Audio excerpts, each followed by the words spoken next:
Well, what's up guys, Droid. This is just a little overview of the SLS mobile application. It's now had a few updates and some improvements.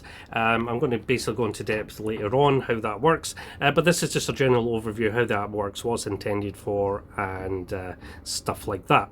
So basically, when you turn the app on, it's going to load up AI models. It needs internet connection for this. It's not built into the app yet, but I will be building into the app. So you don't need internet connection, but initially you do need internet connection so it can download the AI models. Typically the MoveNet and the PoseNet and the motion matrixing is all AI powered, so it definitely needs internet access before it will physically load the camera. If you're in airplane mode or you don't have mobile data, for example, you'll just simply get an error up the top of the screen. It will say AI failed. I've just disabled the motion there. But basically this is a little overview of how the app works.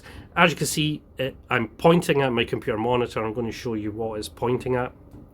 So I've got a little image of a man here, and as you can see, it's tracking the skeletal tracking. That's the kind of SLS feature. It's not SLS technology by any stretch of the imagination whatsoever. Basically what this is a plugin called MoveNet. So basically tracks up to 17 different ligaments on a human person. As you can see, when I kind of pan and zoom, I've got various articles on this desk and it isn't tracking to any of them. So because it's AI technology, it's very accurate. It only really maps instantly to what it seems as a person. You know, if it has limbs, it has a body, it's going to track to it. Panning around the room, as you can see, it isn't reacting to anything. Occasionally you might get something that determines as a sort of person, but regular objects like those other SLS apps, it's not reacting to anything unspecific. So it only really generally reacts to, you know, human figures, which is what it's intended for. You can disable this feature just by swiping right or left, and as you can see, it toggled on and off. You can also go into the settings and change the color. So if you scroll down to the skeleton data, you can toggle on and off from here. You can also adjust the sensitivity, so backing it off, we'll see that it's still detecting it, but it's a very minimum threshold. So when there's a way back down there, it means it's very strict. So it won't map to, it definitely won't map to anything that looks like a human. So it has to be absolutely certain. The more sensitive it is, the less confidence score it needs. So it might map to various things, but as you can see, it isn't really doing that. So it is still quite accurate. You also have the skeleton thickness, so you can change the thickness to basically a very thin pencil line to a very thick, overlay. Not only that, we can change the color, so you can have it different colors. That's handy if your environment is, very like the color you have, so you can change it to highlight it even better. Let's just leave it pink there for a minute. Here we have the noise filter and motion smoothing. I'm going to show you how that works in a minute. We also have the mesh contrast. This is for the motion mode, the motion AI mode, and the edge, that camera mode. That's what this is for down here. You can also reboot the system if you have some kind of glitch, like the AI tracking is not working, for example. You can simply reboot the system. That basically refreshes the app, so it's basically working as normal again. Let's go up to the top here. So here's your different modes here. You have motion AI, you have normal, night vision, and you have thermal, and you have edge. Now it's important to note that the night vision is simply just using a green hue, is eliminating all the other colors, and that kind of gives you like a slight boost in low light conditions, so it kind of be helpful for that kind of thing. The thermal is just a kind of little fun filter.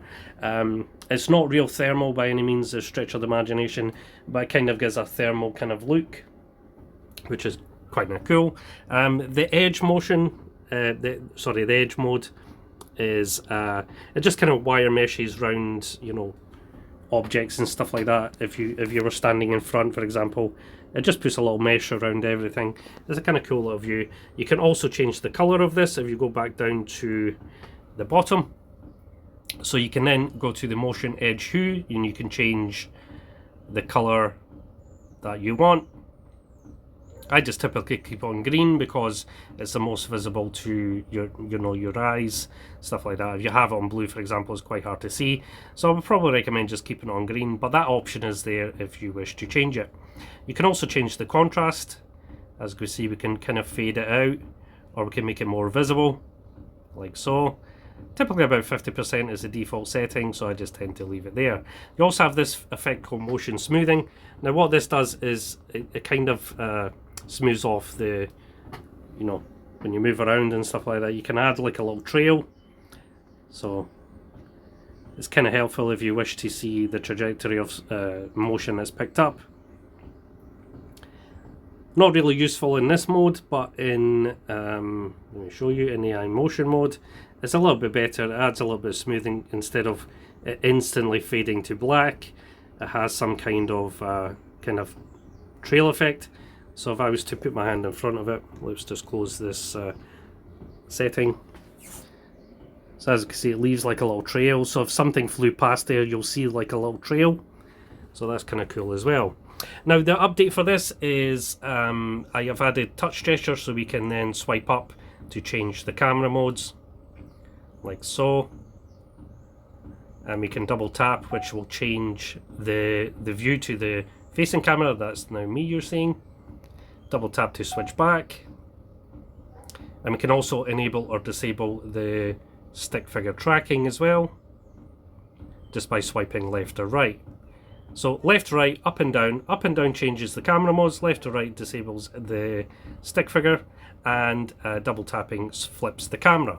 So that's this little hot fixes I've done just to make it a little bit easier to use, on the fly. Instead of having to go into the settings and manually change it, you can now do it through gesture control. Now here is your evidence folder here. If you've recorded anything, it will appear here. Also, one of the latest features added was this auto capture mode. Now when you enable this, like so, it will tell you up the top that it's enabled, and then when you go to click on record, this button will then turn purple. It will say up the top, auto capture mode enabled. Now I'm going to try and explain this the best way I can. When you're in motion mode, like I'm in now, so what you want to do is you want to have this set on a tripod, and what it's going to do is you need to also make sure that you have the noise filter so the screen is completely black, because anything that moves in front of it will trigger the recording. It will do that automatically, and as long as there's kind of movement or is tracking a stick figure, it will remain recording until that disappears. So until it goes completely black, it'll record an extra 5 seconds just to give enough time in case something comes back into view. So after 5 seconds, it will automatically stop and save the recording, which is a pretty cool feature. Now, in the Motion AI mode, it will start auto recording when it detects motion, like so. So if anything appears on the screen as green, it will automatically start recording. It will also record stick figures, so if any humanoid figures walk past the screen, for example, it will automatically start recording with that as well. Now when you're in the normal mode, it's only going to I can't actually show you because it will stop the screen recording, but say for example this happened, it will keep recording until the skeleton figure disappears. It won't record with motion because it's not in the motion mode. That's also true for every other mode. So in the night vision mode, it's only going to start recording when it detects a figure. Same with the thermal camera and the edge mode as well. So that's kind of fun as well. So the whole idea with this app, the other stuff is just really extra features if you wish to use, like the skeleton tracking, stuff like that. It's all just extra features. The whole idea of this application was when the camera is completely still, the background completely fades out to black, and it detects motion. So it's basically a motion sensitive camera. So it works fairly decent in low light, but ideally you want some light. You can't use this in pitch dark unless you have a light source. So that is obviously one of the fundamental things you need to be aware of. It will work best when there is actual physical light. So that's something to be aware of as well. I wouldn't recommend using the built-in flashlight, on your camera, because then if dust particles and things are going past, it will give false evidence because it will deem that as a kind of moving moving thing. So basically anything the camera sees as moving is going to differentiate that from non-moving pixels, and it automatically updates the screen with this green high contrast view. So let's go back into the settings. Even in the motion mode, you can adjust the hue, all this other stuff like the skeleton view, stuff like that. You can adjust all this. There's a noise filter here. So if I back this off, I can see that more motion comes into play. Now you can't use it like that when you're using the auto capture, because most of the screen has pixels on it, so it has to be completely black. So just be aware of that. You want to adjust this noise filter until you absolutely see nothing on the screen. Now don't put it all the way there, because that then minimizes the amount it can see. So ideally you want to adjust it until when the camera is completely still, you don't see anything on the screen. And that is when you know you're set up to the environment. You don't have to mess about with it any further. If you put it way back there, it makes it a little bit harder to see motion and stuff like that, depending on the light conditions and things like that.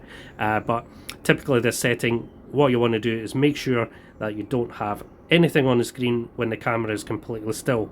If you do move it, obviously it will generate the image.